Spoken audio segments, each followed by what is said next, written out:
you for joining us for Woke Moments, a conversation on issues and hot topics impacting young generations.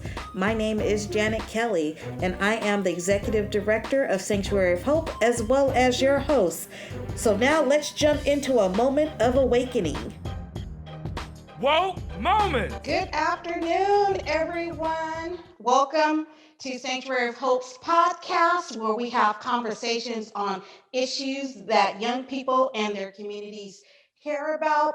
For the month of May, Woke Moments is recognizing Foster Care Awareness Month. And the topic for today is Faith Matters in Foster Care. I definitely want to thank our guests for joining us for this very important discourse on faith roots in the foster care system, as well as faith advocacy and support, and faith as a protective factor for foster youth, and faith as a form of cultivation too, to not only to be embraced in the foster care system, but also to cultivate within foster youth as well. So for today's discussion, I am just going to briefly call on each one of our guests to share a brief introduction about themselves, starting with Nancy Harris, who is the Executive Director of Faith Foster Families, aka 3FN, followed by Tanisha Saunders, who is a community advocate, a community activist, as well as a former foster youth. And then concluding with the introductions will be Christian D. Green, who is a professor, educator, and author of the book, Uncovering Your Worth, From Legal Custody to UCLA, a fellow Bruin in the house. Woo woo! Nancy! Good morning, and thank you so much, Janet, for inviting me to the podcast this morning. It's an honor. As has been mentioned, I'm Nancy Harris, the Executive Director of the Faith Foster Families Network, and I have actually come into the foster care space relatively not that long ago, actually. I'm a relative newbie to the subject, but what touched me was being involved in an event that had us rallying the faith community to support and bring in new families to be foster parents. In South LA, there was a crisis, which still exists, and the faith community was called to be a part of the solution and try to rally the community to be of support. So the Faith Foster Families Network was formed as an outgrowth of that. And today we are 6 organizations, churches and faith-based organizations that have come together to support foster families, foster youth, and everything around the foster care system here in South LA. My background prior to that, I've been in faith-based community development with Holman Community Development Corporation. And in general, my career has, the longest part of my career has actually been in real estate and real estate finance, which is that's another whole long story. But as a part of that, that's how I got involved in faith-based community development. And then here I sit today. So thank you once again, and excited to be in the conversation. All right, thank you. Tanisha. Good morning, everyone. I'm Tanisha Saunders. I was born and raised in Compton, California, as well as Hawthorne. And I'm a former foster youth. I was actually placed in foster care when I was 16, so a little bit relatively older in age than the typical foster youth enters the system. And I've had to overcome many facets of adversity, such as foster care, homelessness, community gun violence. And today I work as a live-in resident coordinator working with youth who are transitioning out of homelessness into permanent housing. So throughout my advocacy and activism, I've been fortunate enough to be in community as a community organizer with the National Foster Youth Institute, community organizer with Black Lives Matter Los Angeles, as well as worked in government capacities as a fellow with Nuri Martinez, the Los Angeles City Councilwoman, as well as a policy fellowship within the Los Angeles Homeless Services Authority. And so I've gotten to see the unique perspectives of how policy is created. And through those experiences, I currently get to see how policy is implemented. And using my unique lived experience, I continue to advocate and am an activist. And I was telling Ms. Janet Kelly earlier, I feel like I'm in a transition period because I was in the streets for years, from 2016 to 2018, just really, really activating folks and encouraging folks. And for my own personal stability, which I think is not talked about a lot, I had to go into the professional world and use my advocacy skills in a different way. So I'm happy and honored to be here to share my experience and be in community with you all. Thank you. Christian. Definitely, definitely. Good morning, everybody. I'm so excited to be a part of this panel. Thank you, Ms. Kelly, for inviting us. I'm amongst other advocates, and so it's a great morning. Or even on a Thursday. Happy National Foster Care Awareness Month. So I'm a leader out here in the Antelope Valley, Lancaster, Palmdale area. I'm a professor, community organizer. Just like Ms. Saunders, definitely with Black Lives Matter, but also right now I'm working specifically with Council to Contract AV, as well as U.S.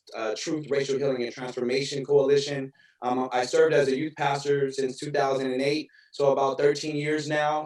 Motivational speaker. I sit on the board of CASA. I don't know if everyone knows about CASA, but our court-appointed special advocates, and so I definitely want to shout out to them. And just like Tanisha, I am also a former foster youth. And so this is what's dear to me. I wrote a book, as Ms. Kelly said. It's called Uncovering Your Worth from Legal Custody to UCLA. And in that book, we really highlight our experiences, my experiences as a foster youth, growing up in a legal custody, that experience, and then also going through living in a group home, then getting adopted or going through the foster care system. And now even as a TAY youth, not really knowing where to live. And we'll talk about that later, but just realizing about our work as foster youth, understanding our stories and owning them. And so this is what that book highlights. And so I'm excited to be a part of this panel, and I will cut it short. Okay, great. And so we want to kind of delve into what is the relationship right now between faith and foster care. And Nancy, right now you are in the process of leading a lot of work here within our region around connecting the dots between faith and foster care. So can you share a little bit about your work with that? And also I will call on you, Christian and Tanisha, to chime in after. Absolutely. So as many of you people of faith know that in the Bible, there are many and numerous calls for us to take care of the vulnerable children, widows, people that are needing our support. So it is built within us as Christians to step up to the plate in this arena. However, what we found, going back to the 2017 event, what we found was a lot of our faith community were not aware of the plight and the situation of our children that have ended up in the foster care system. Many of your participants that are with us today probably know that especially in the African American population, we are overrepresented in the foster care system. And the numbers are staggering, and that tide needs to be reversed.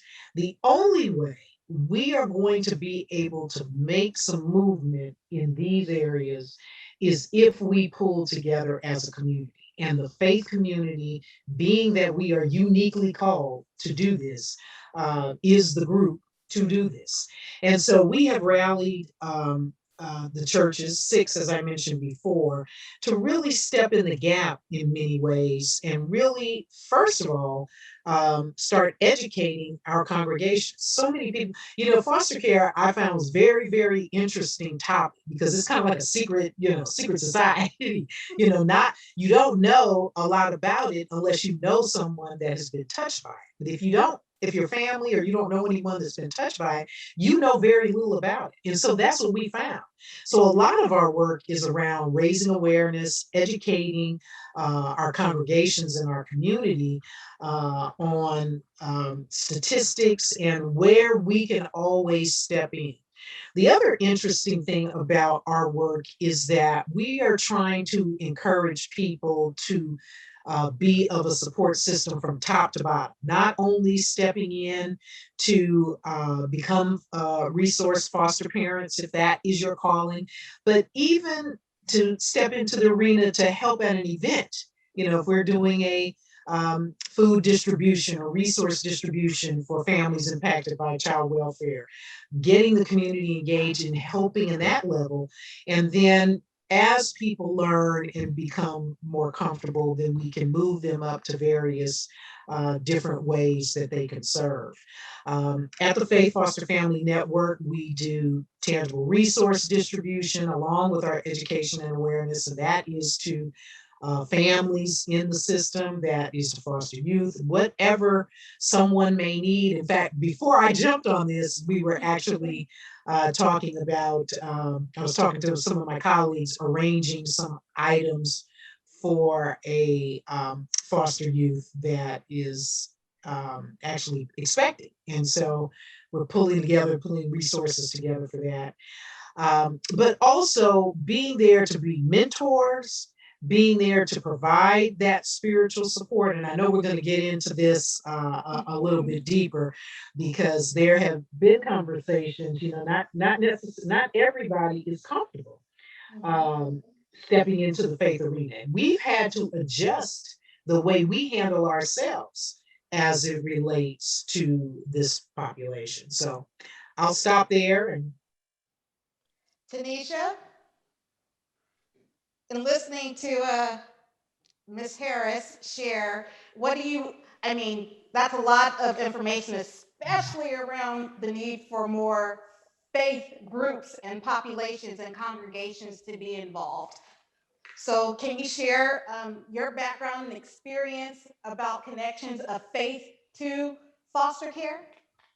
Yeah, definitely. I've just been soaking everything up about the Faith Foster Families Network because it it really warms my heart that this organization came about because as me personally, Christianity, religion, and faith were a big part of my childhood. But as I grew older and faced many different things, many faced abuse in my household, my faith was definitely tested, and it still to this day is something that I have to build a foundation around because for me, it was a big disconnect how me and my family would go to church every Sunday, but then we would live our lives. That was quite different from the stories we heard in church. That was much different from the community that was talked about in church. So for me, there was a huge disconnect, and I see that there's a great opportunity, like Ms. Nancy was saying, about raising awareness and not just once families enter the child welfare system. The church and our faith community has a great opportunity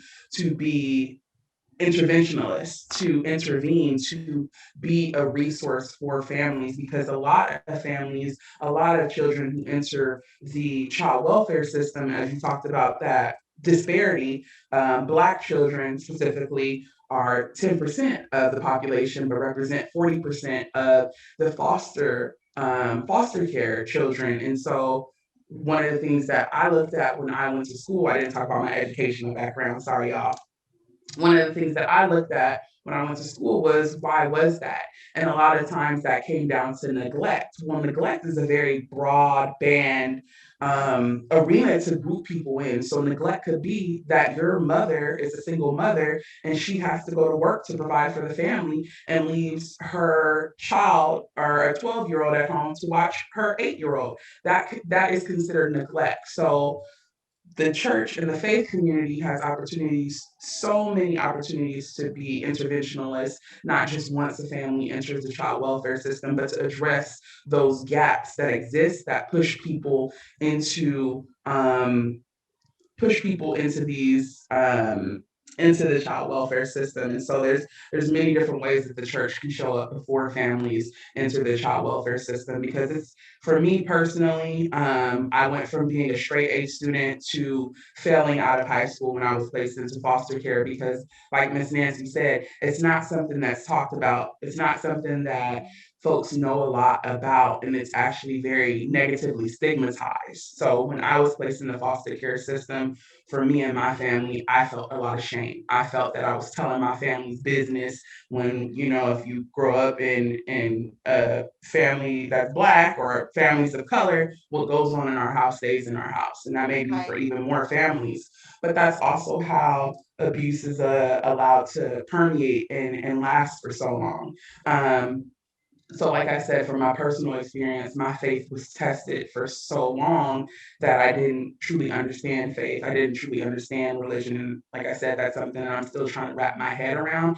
And it wasn't until I was an adult that I really understood the impact and the opportunities that churches have to be that support. Because, unfortunately, in low income neighborhoods, you have liquor stores and you have churches on every other corner. And that's not to be funny, that's a reality. So you already have that established infrastructure to show up. You have families, you have children that are coming into your churches, into your faith communities, whatever it may look like. And I think if we're being more honest and open and having these conversations, like Ms. Nancy Harris was saying, spreading awareness, then folks are able, especially children, are able to be like, hey, that sounds like something I'm going through. Hey, this may be a safe place for me. Because I think a lot of times, from my personal perspective, is, growing up, I felt that it was very contradictory. I felt that it was, we have to act one way in the church, we have to act one way in the community, and then when we get home, it's a completely different way. So I'm definitely a troublemaker. I've been this way since I was 8,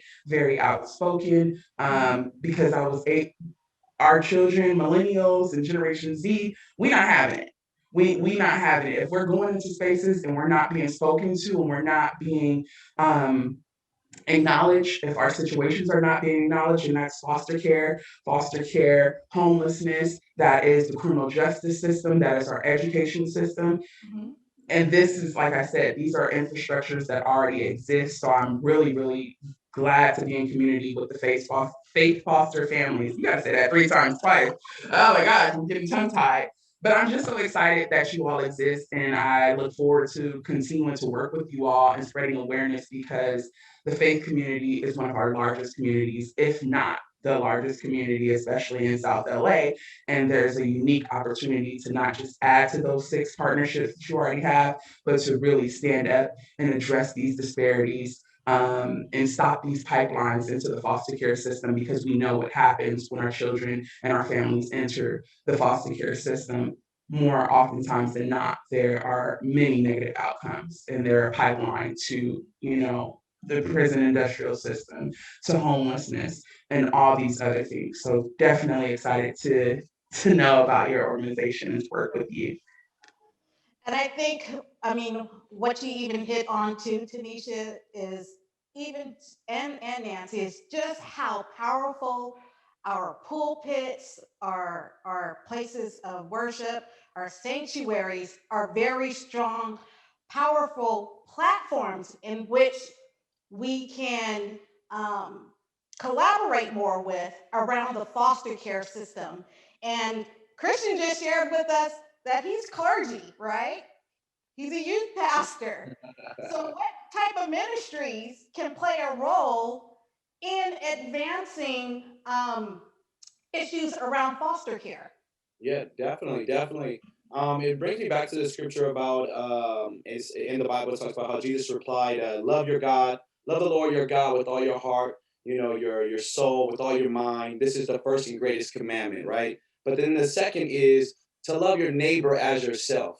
And so when we think about love in 2021 and in the foster care system, and Jesus even told us to like suffer the children, forbid them not to come unto me. What does love look like in faith networks or in our clergy or in churches? What does that look like in today's time frame? And so this is something that is pivotal to me and critical to me, because we really, really need to figure out what is the church doing outside of the four walls? This is always something that we talk about, at least in my church, in our churches out here. We're really trying to figure out, service is so, I don't want to say it's traditional, but usually, you try to stay within the four walls, you try to stay within your own networks and your cliques and whatnot. But when we realize that there are children that are out there, like Tanisha said, that are homeless, that are being, put into this prison pipeline situation, when children are dying and committing suicide, what do we do as faith leaders to really help our children? And this is something that is really necessary. So what we've been doing in the Antelope Valley, we've partnered up with DCFS, Department of Children and Family Services. We're doing a specific program of reaching out to the different churches that are out here that are about action. Faith without works is dead. We could talk about it all day, but what are you doing, for your people in the community? How are you getting out? Do you have a plan to reach these children, And I don't think that people are really ready to foster just yet, but what other ways can you, tangible ways for you to help? And I think this is why we're here today, is to talk about those tangibles. And one way is to really sign up through this idea. It's called Care Portal, and I'll talk about it later as well. It's just really a database for foster youth, parents, group homes to alert the local churches, hey, we are in need of a bed, we're in need of groceries, we're in need of some school supplies. And it's a way for us to really, really put some action to our faith. And so, yeah, there's many ways. I want to challenge everyone that's listening today, especially if you're in church, whether you're an usher or a deacon or you're the pastor, whatever you are, everyone in the church plays a role. And so we have to really make sure that it's not just the pastor's responsibility or the youth pastor's responsibility or the community liaisons. We are the church. So if we know that we are the church, how do we get out there and exemplify being the church, which is Jesus, and that is love. Mm-hmm. And Pastor Sauls always say, everyone can do something. So whether it's big or small, find out what that something is and do it. So, one of the critical pieces to the foster care system is the actual prevention piece. How or what we need to do as a faith network to prevent families and children from engaging and falling into the foster care system. And we know that some groups, of course, particularly communities of color, and more specifically Black families, often have encounters with the foster care system that results in separation. And a lot of times that separation really has to do with, you know, basic kind of quality of life standards, as one would say. And I know that there is a whole new movement now to really address that through, what's the term? And I know that you were recently on a podcast or a panel, Christian. It's blind, help me out. Blind removals. Blind removals. So if you can, Christian, can you share a little bit about that and how we can really move towards prevention? And then, of course, we'll follow after Christian, Tanisha, and then Nancy. Yeah, definitely. I think in regards to blind removals, first and foremost, you have to create that relationship. The churches need to create these relationships with these parents. They need to connect with these parents, offer them different resources.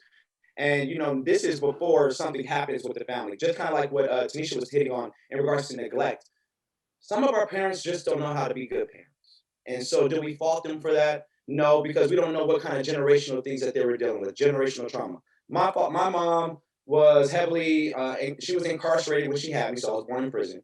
So she was dealing with her own drug problems and issues and trauma. She was a foster youth, right? She didn't know how to break that curse. So first and foremost, as leaders in the church, we've got to figure out the person, that family, how do we identify with them and connect them with the different resources to prevent this from even happening in the future. If it was not for my grandmother that came and picked me up from 2 days old, which was a church mother in the church, love God. So I was at noonday prayer every day. Shout out to Geraldine. And so, it's us about establishing those connections with these families, not just when they come on Sunday or on Tuesday or when they give an offering, paying the tithes. What are we doing to build these relationships and empowering them, whether it's through financial literacy, through education, through community awareness, politics, whatever it is, we have to set them up for success and not try to hinder them through, other ways. And I can go on and on about that. But when we bring it back to AB 656 and we're dealing with blind removals, this is really, really trying to prevent black and foster youth, black and brown foster youth, Latinx, from getting, it's at the initial phone call, people really, there is, racism exists. Let's just talk about it. I'm a critical race theorist, Tanisha as well. We talk about race. Race exists, especially within the social welfare system. Black and brown kids make up the majority of us, of the foster youth population. And even in the Antelope Valley, we're about 1/3 of LA County's population of foster. So we have a heavy foster youth population out here. So when they receive these first calls, it's usually a bias involved, right? So you hear Rodriguez, or you hear Williams, or based upon the last name, or about the incident and whatnot. So what the blind removals is doing is, I think, is a way for us as foster youth and different agencies is to really tackle and add research to that. Removing the names, removing the race, removing the ages, except X, Y, and Z, and over a 3-year plan, they are going to research it. They're going to figure out, is this really stopping us from separating? And this is what it boils down to, from separating families, because we really want to make sure that the family is intact and they are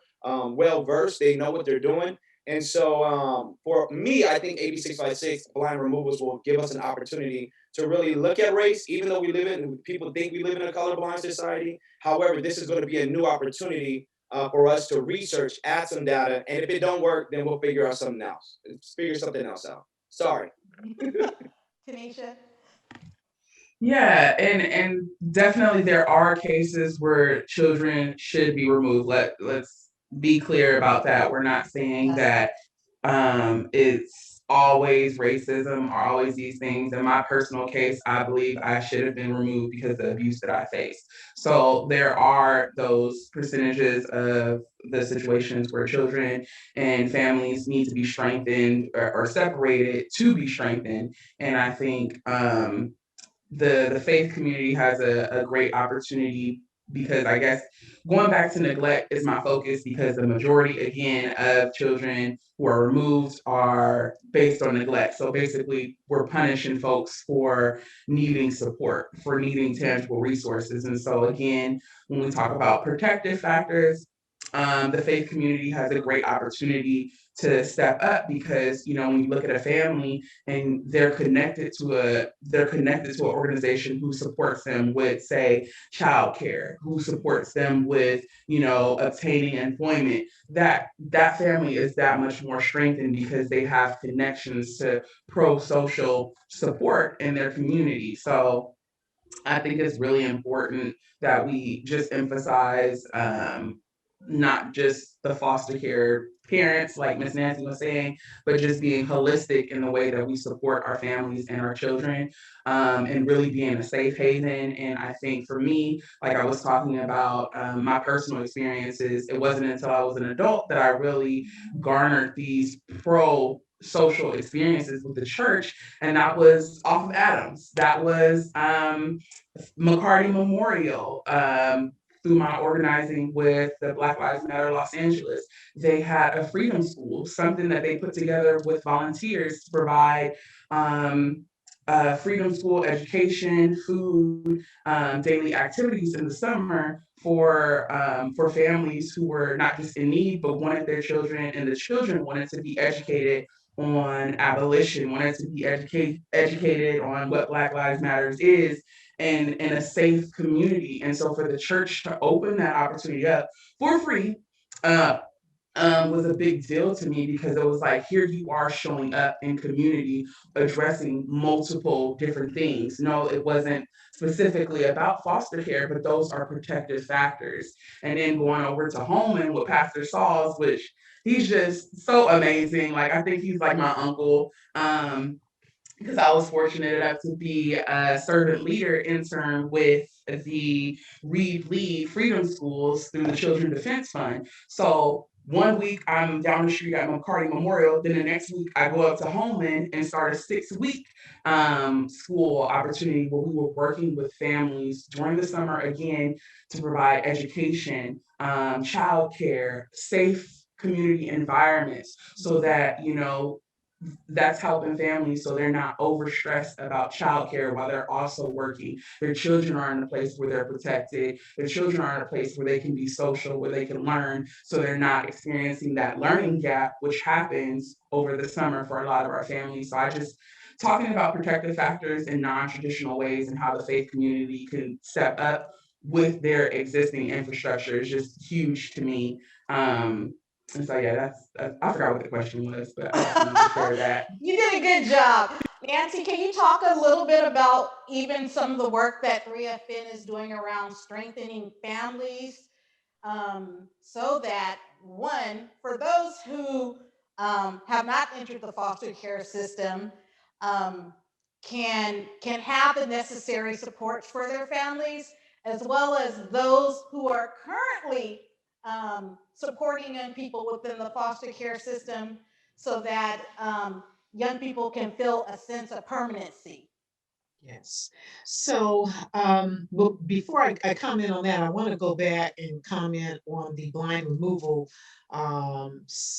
process. We were one of our education and awareness sessions. We did have Dr. Jessica Price, who's out of Florida State, who was part of the initial blind removal study that was done in Nassau County, New York, and they had great results in New York, and found that it did reduce the number of children of color going into the system. And so I just want to lift that up again. I'm very supportive of LA County being bold enough to take a look at that and see if that's something that could definitely work in LA. Um, but in terms of prevention, one of the things as a network, this is the beauty of the network, we have some network partners that do focus on preventive, this is part of preventive services. We have West Angeles Community Development Corporation, which does anger management, does parenting classes, domestic violence classes. And we've got Del Air Baptist Church, Pastor John Jefferson, and his church focus with an intentional laser focus on fathers. And so they do fatherhood classes, and parental training, those types of things too. So again, it's about getting the word out, and it's about letting people know that these services do actually exist in the community now, within the faith community. Not everybody, because it is a capacity issue. Not every church is able to provide those types of services, but we're very fortunate in our network that we do have those entities like that do provide those types of services. Holman, which is my church, and so Holman, their Community Development Corporation focuses on youth workforce preparedness and summer work experiences to start getting, especially foster youth, prepared for those types of things. Um, we are also getting ready to look at doing life skills, partnering up with other organizations in the community to offer some life skills classes too for adults. Again, coupled with the parenting classes that go on within our organizations, that can definitely help with the preventive model. We are dealing, and I alluded to this earlier, but we're dealing with one of our clients now who's very young and is expecting a baby. And so, we are looking to wrap around every service possible to make sure that she continues to go to school, uh,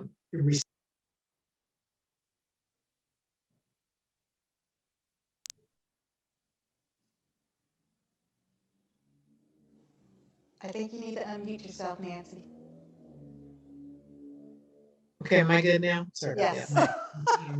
Yes. I don't know what you heard, but anyway, this young client that we have that is expecting, wrapping around that client to make sure that they have all the life supporting skills that they need, and even her family, so that they're not currently in the system, but they are close to being in the system. And so we are trying to step in at this point to provide not only the tangible goods that may be needed, but also letting that person know that there are parenting classes. We're here for you for that. We're here for you for counseling Mhm. if you need to be connected to a mental health source, counseling source. We're here to provide you with some, job readiness training if that is something that's needed. So I think just going back and really looking at it all as a whole, again,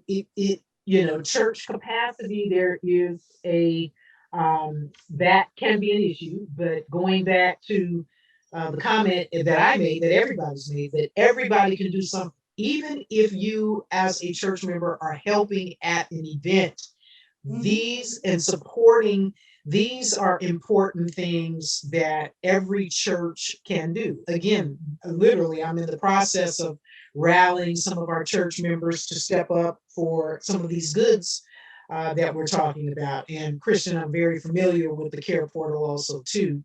Um, and so we like to think of ourselves as the mini care portal. We are supplying and servicing those tangible needs to people right here in the South LA community. But my point was going to be is that it is still an issue of raising awareness and letting folks know what's happening. I've often found it so interesting that, because these services, and Janet knows this, and you all know this too, that services, there's never been really a lack of services out there. There has been a lack of services definitely in South LA for whatever reason that has been, and probably in the Antelope Valley too, up until recently. But there's services all around.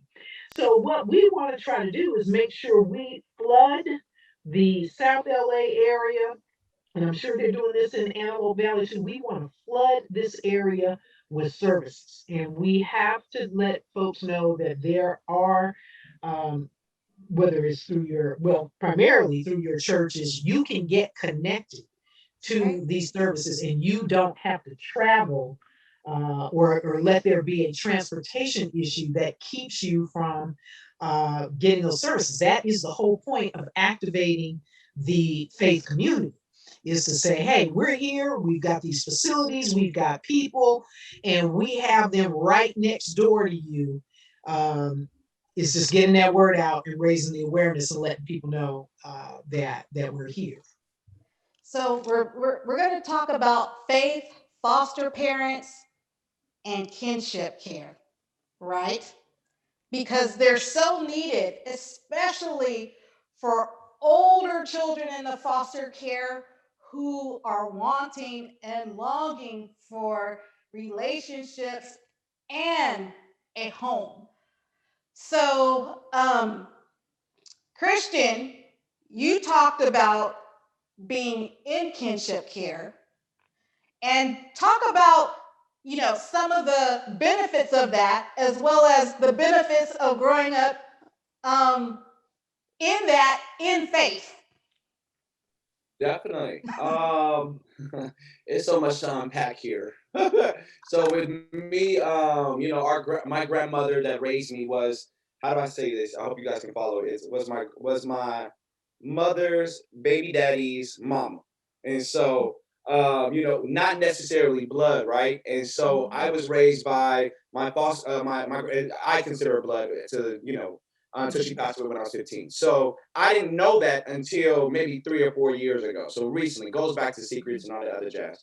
Anyways, being raised in the kinship care family, around my cousins, around my brother, my sisters, my nieces and nephews, that was the blessing of that. Not necessarily having to be put in place with other people that I did not know.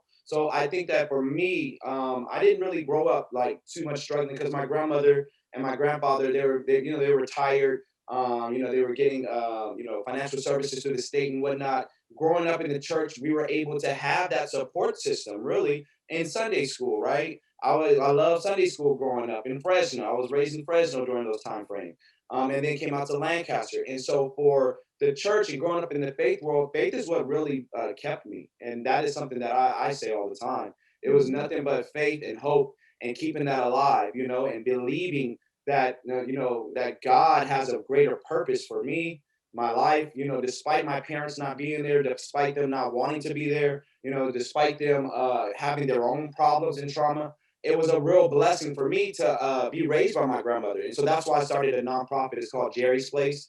And so dealing with, it's named after Geraldine. And so because of her and making that impact, that is what allows us to, think about our legacy. Foster youth, just because we don't have those familial ties doesn't mean that we cannot be successful. Me and Tanisha are living examples of that, right? And so because of kinship care, I think that's what allowed me. Shout out to my aunties if they watch this. And so, strong Black women, my grandmother, my grandfather, and being around my family is what really helped. Tanisha? You're gonna have to repeat the question. So we're talking about the definite need for more foster parents, more homes, Oh, for sure. especially for those who are older youth who are in the foster care system who need a loving environment to go into. Yeah, definitely. I think that there's definitely a need, and I just go back to what Miss Nancy Harris was saying is that there's levels to this. So I think just how there churches and faith communities that are listening and they're talking about capacity, that there are different ways that you can be involved, but there's so many supportive systems out there. So if it's something that you're interested in, but you don't quite feel ready to like jump in head first, there's a process for it. So you don't have to be like all ready right now. But I think just connecting with folks who are doing this work, like the Faith Foster Families Network, to prepare yourself, or if it's not something that you're prepared to do, how can you support? But I think there's a strong need for foster parents who want to be foster parents for the right reasons, who are in it for the right reasons, who are not going to do more harm than good, in the lives of these children and their families. And I think that there's a huge need for families of color, for Black families, for families who are embedded in these communities that the children come from. I was very fortunate enough to, when I entered the foster care system, I was not displaced miles and miles away, because sometimes you go from LA out to Lancaster. And so you're taken uprooted from your community, and placed into these foreign places. So I think it's really important that folks engage and become foster parents, or at least start to learn how to have these discussions, be more knowledgeable about the foster care system, their local communities. And I also wanted to jump into a previous conversation. I kind of talked about it here. Folks who are listening, I think it's okay to be like, I don't have that capacity right now, or the church or the faith communities to be like, I don't know if that's something I can do. I think just at least putting yourself out there and seeing what you can do is super important. It's a first step, because there are resources that can come to you. I don't see why there's a problem, why everybody has to go to DPSS or these formal offices, when if you're a church, if you are a faith-based community and you have the infrastructure, if we can start bringing these services to your community, maybe it's Tuesday through Thursday during certain hours that you have a hub at your location, that could make such a big difference for people who don't feel comfortable, because race is a big problem.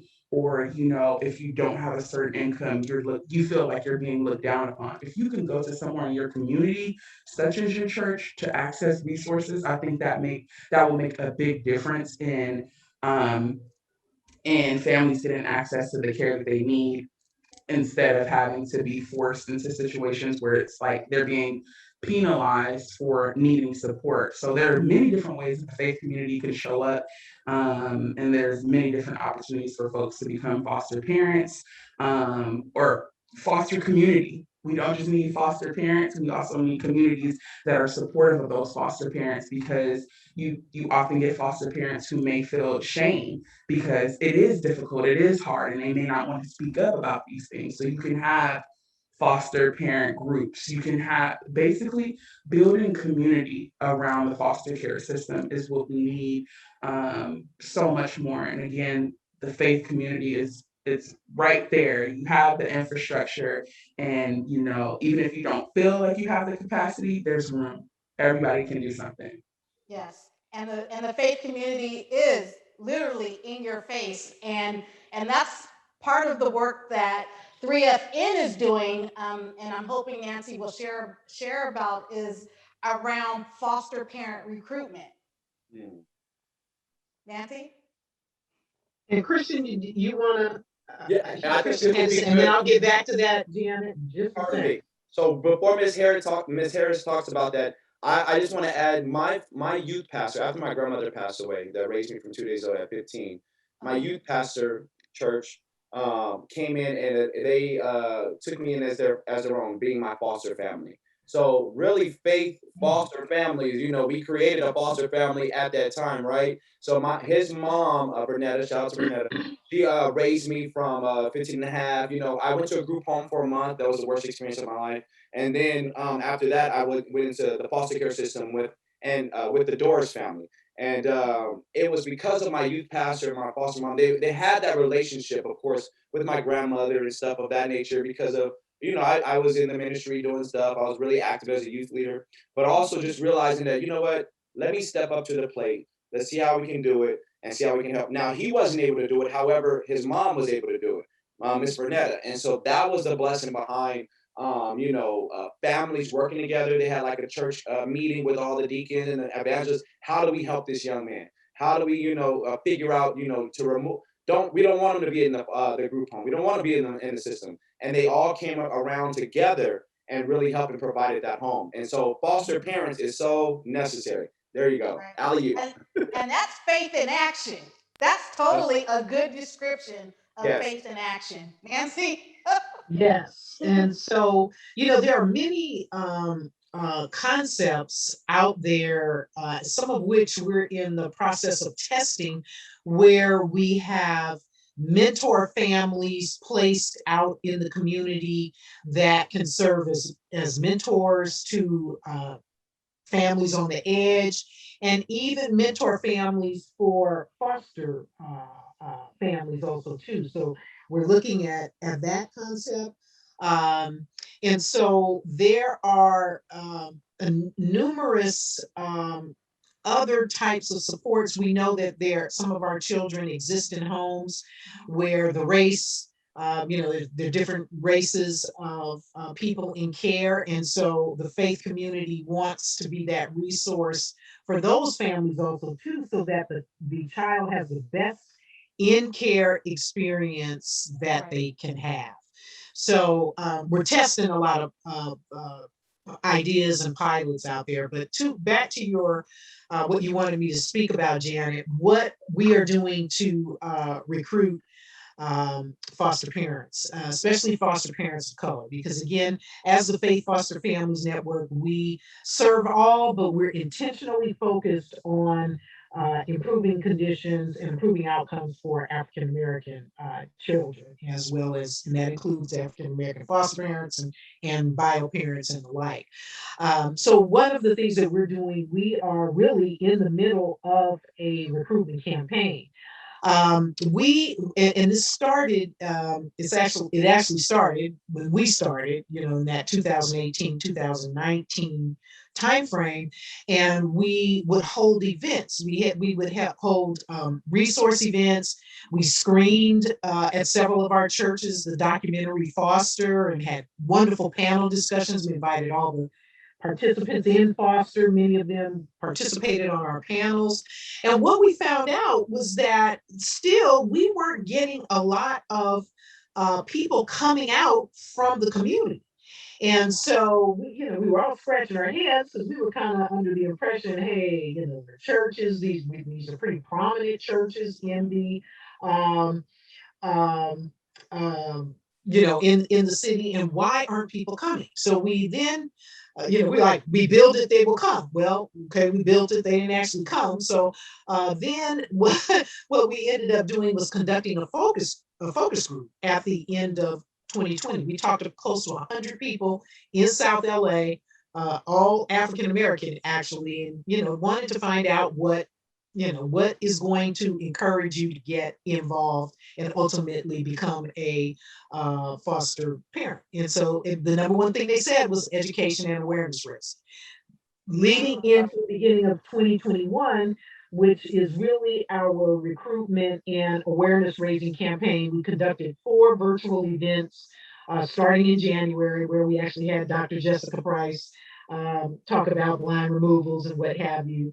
We conducted events that were designed to do just that, raise awareness. We had a session where we talked to foster youth that are successful now and have aged out of the system. So we try to give a breath to encourage people to get involved. And we have had some great results from that. We are in the process of recruiting for mentors. And so if anybody out there is interested in being mentored to our foster youth, we are recruiting for that. So as a result of our engagement in our virtual events, we've gotten a good response from people who want to do that, and all up and down the chain, including becoming a foster parent. Again, the need is great.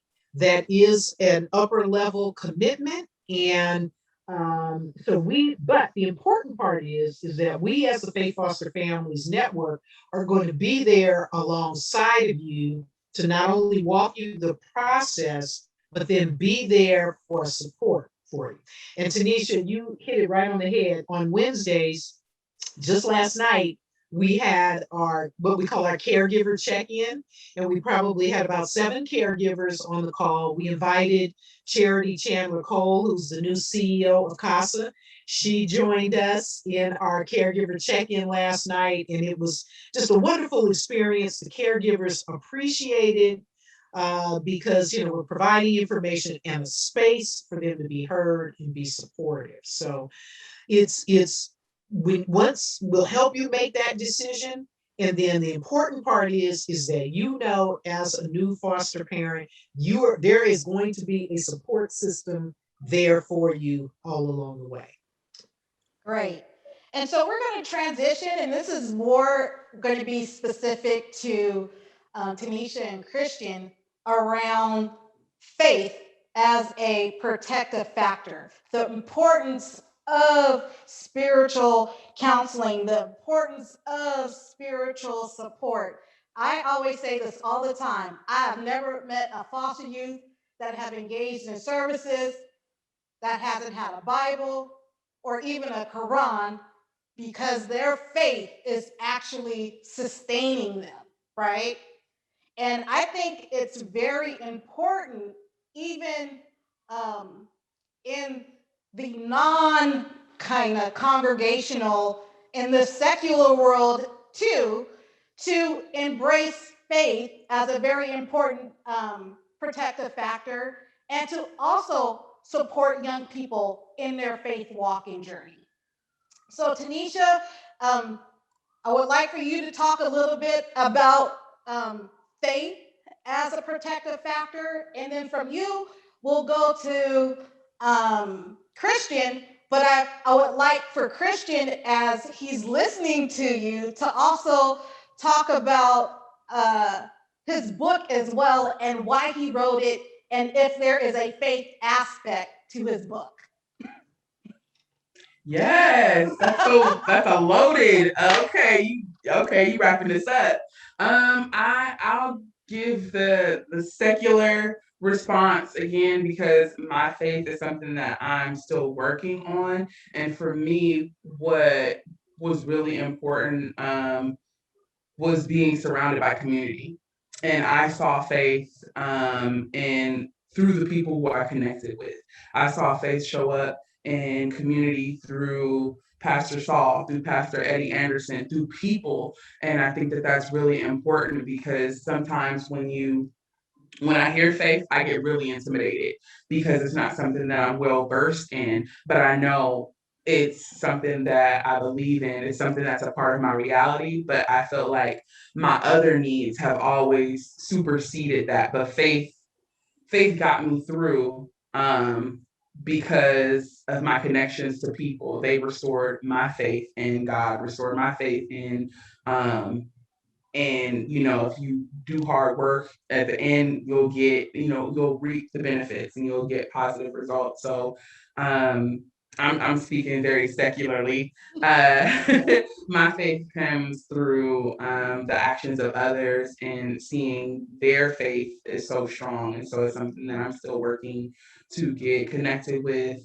But I think it's really important to have spiritual counselors, to have faith counselors, because you're speaking to people, you're addressing them where their needs are. If when I was younger, if I had a spiritual counselor, if I had someone who was speaking to me about the experiences that I was facing in my home, I think my faith and my religious, showing up religiously would be so much stronger because I had folks who were speaking to me and my personal experiences, and then also making that connection to the Bible, making that connection back to my Christianity. I do have faith because I've been through so much in my life that I would not have been able to make it through had I not had faith, as well as my strong community behind me, pushing me forward.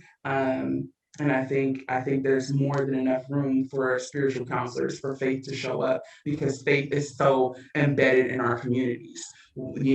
Church and the faith house is something, again, it's on every other corner in our community. So to have faith show up and speak directly to children, speak directly to families and parents is just really important.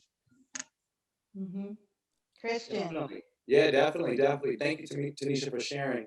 I will start off by saying that God is real, Mhm. faith is real, and hope is real. Our youth and young adults are in search of something because our families are not there, our parents are not there. We're in search of just a support, right? And so we have this opportunity, especially in the church world, in the faith world, is to be that beacon of light, to be that love that God told us to be, the Bible tells us to be. And despite of what our beliefs is, or despite of the sexuality or political or whatever someone is dealing with, how do we love that person regardless of our own biases and stereotypes? And this is so pivotal if people are going to go into the foster care system and realizing, you can't change that person overnight. You have to work with them and introduce them to this idea of faith and love and hope. And so I'm grateful because of the network that I was able to build with my grandmother and my foster family and being in the church. That allowed me to write that book, Uncovering Your Worth, because there was one time where I really didn't know my worth. I really didn't appreciate my worth. I really didn't know, like, all that traumatic experiences is what really brought me to who I am today and adds value to it. It's really, really crazy. And so, I can smile about it now, and it's very hard for me to cry because I cried all my tears back then. But, I just believe in staying positive, being optimistic. And this is what we do as leaders and as advocates. We have to provide that sense of hope that there is a light at the end of the tunnel. And so that's what my book is about, is really empowering. In that book, I put my favorite Bible verses that really took me through the moments at the times. So I include that in the beginning of each chapter.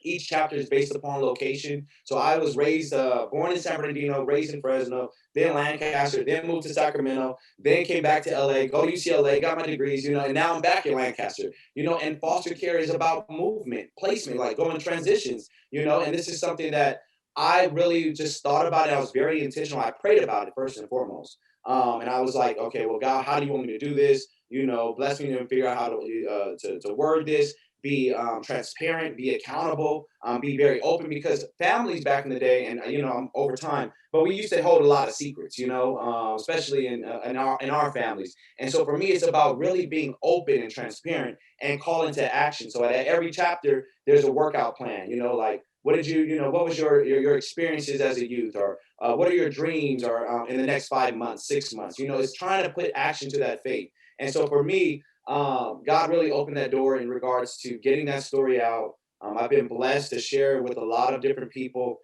and that book is about just empowerment. Realizing that you have value in your story, and no one can take that away. Great. And I know we're running out of time, and I hope that our audience just still hangs in with us for a little bit.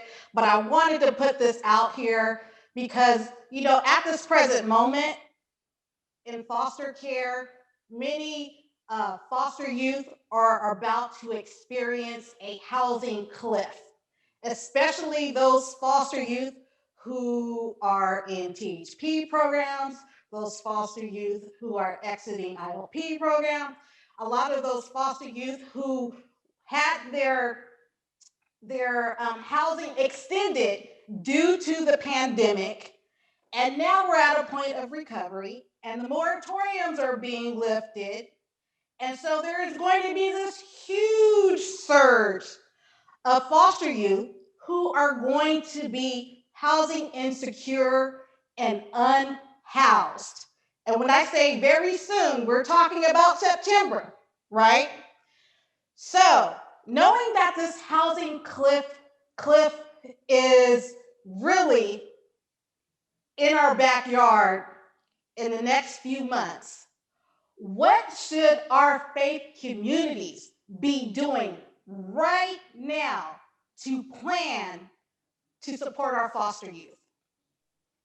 Who would like to take that first? I'll take that first, Janet. And so, one of the things in being in partnership with other organizations, also too, one of the things is reaching out to the faith community and finding out if there are people in our congregation that have homes, that have rooms, that would be open to housing a transition age youth. That's low hanging fruit right there, meaning that to get that communication out is easy. Now again, the steps to making sure somebody actually follows through, that's the second leg of it. But easily low hanging fruit, we can certainly alert the congregation that if they are able and have space available, that there's going to be this tremendous need that is coming up shortly. And it is important that we as a faith community steps up and provides an answer to this. Mm-hmm. Tanisha, then Christian.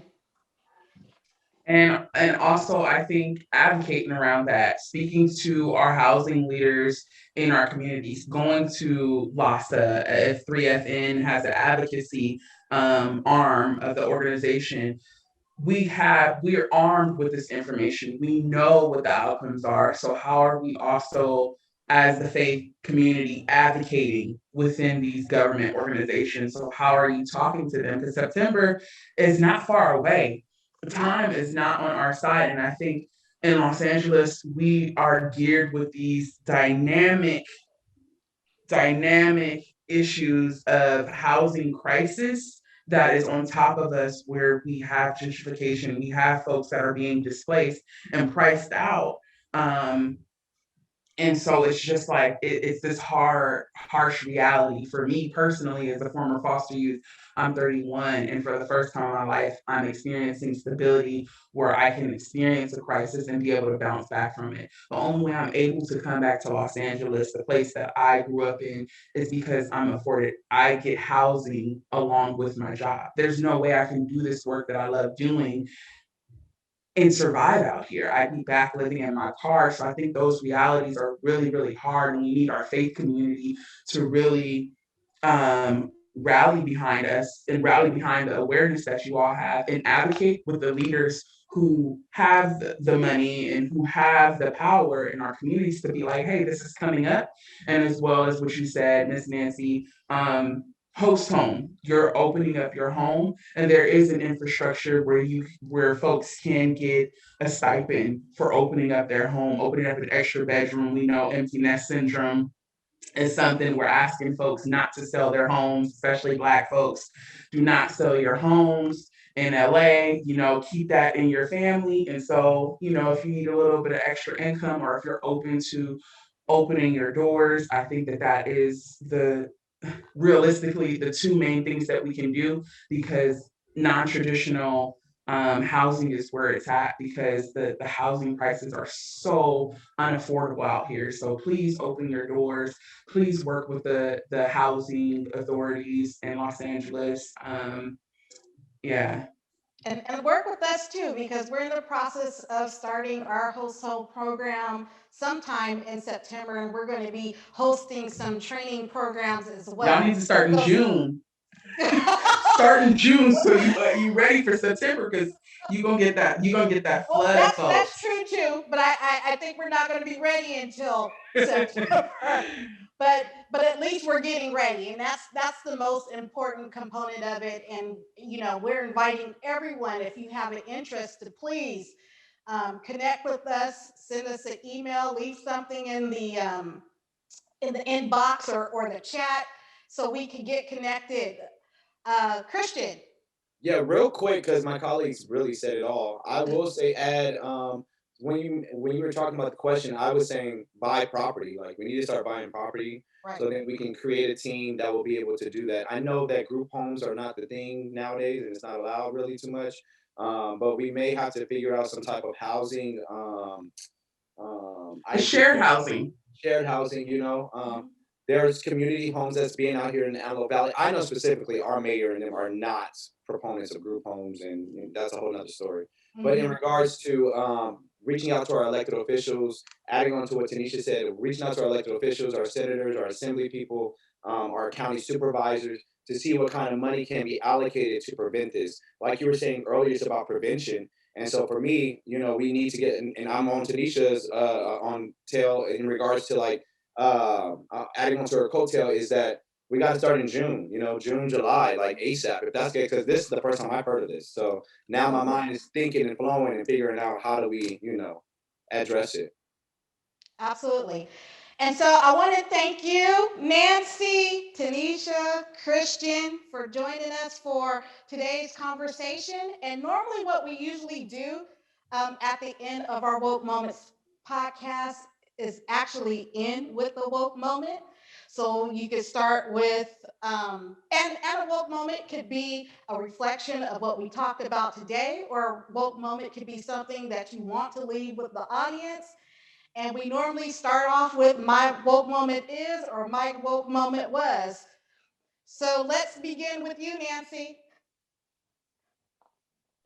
My woke moment was when I read a quote from Nelson Mandela, who says, "There is no keener revelation of a society's soul than in the way it treats its children." That grabbed me. That is on our website at 3FN, in addition to James 1, verse 27.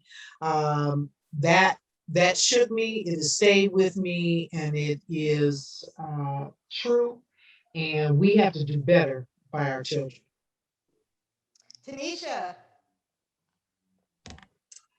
Yeah, I'm gonna drop an album for one of my woke moments. Kendrick Lamar's "To Pimp a Butterfly." I was struggling in my community college experience, and listening to his album really opened my heart, opened my mind and eyes to a lot that was going on around me and a lot that I was personally feeling. So I will be listening to that whole album today after this podcast.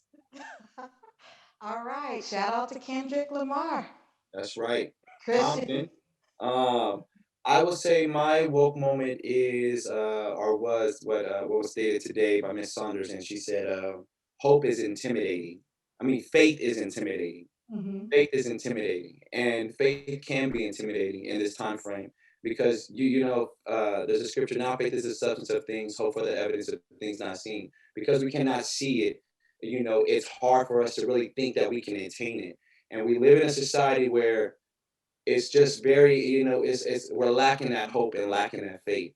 And so for me, I want to encourage everyone that watches this podcast or listens to this podcast that faith is real and it is attainable. Don't be intimidated by it because it is a reality for us. It was for me as well. but it's also a way of getting through it and just understanding that, you stay optimistic and fight for it, it can be attainable. So that'll be it. All right. I want to thank our audience for joining us for our Woke Moments podcast. I also want to invite you to also subscribe to our podcast on Spotify, iTunes, and YouTube. And thank you again for joining us for a conversation on Faith Matters in foster care. Thank you.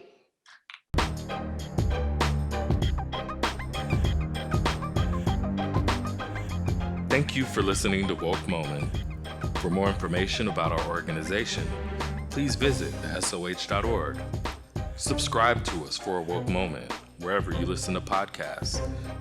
Follow us on Twitter at @the_SOH_LA and on Facebook and Instagram at Sanctuary of Hope LA. Wake up!